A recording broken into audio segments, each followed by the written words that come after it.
আসসালামু আলাইকুম। এই শীতে নতুন সবজি দিয়ে আমি আজ মলা মাছ রান্না করে দেখাবো।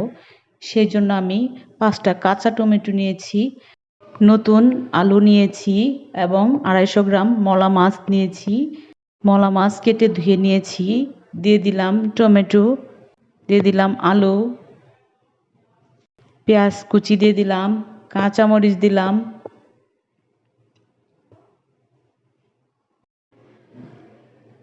ধনিয়ার গুঁড়া, জিরার গুঁড়া দিয়ে দিলাম আধা চামচ করে,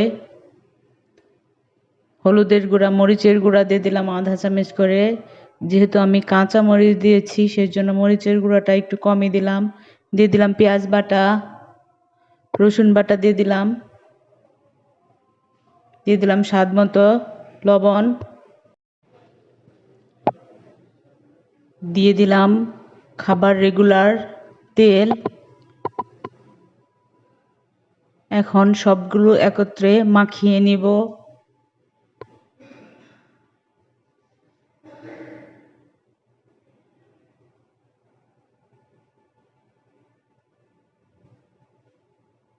মাখানো হয়ে গেছে। পরিমাণ মতো পানি দিয়ে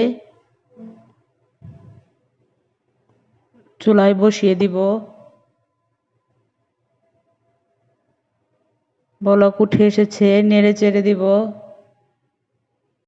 কাঁচা টমেটো দিয়ে মলা মাছের এই চচ্চড়িটা অনেক বেশি টেস্ট হয়।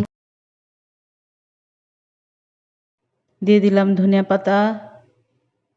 আমি যেহেতু গাঁয়ের মেয়ে তাই গ্রামের রান্নাটাই আমি বেশি দেখাই। হয়ে গেছে আমার শীতের নতুন সবজির তরকারি। আমার এই রেসিপিটি যদি আপনাদের ভালো লেগে থাকে আমার ইউটিউব পেজে সাবস্ক্রাইব করবেন এবং ফেসবুক পেজে ফলো দিয়ে রাখবেন, লাইক করবেন, কমেন্টস করবেন এবং বেশি বেশি শেয়ার করবেন। আল্লাহ হাফেজ। ভিডিওটি দেখার জন্য সবাইকে ধন্যবাদ।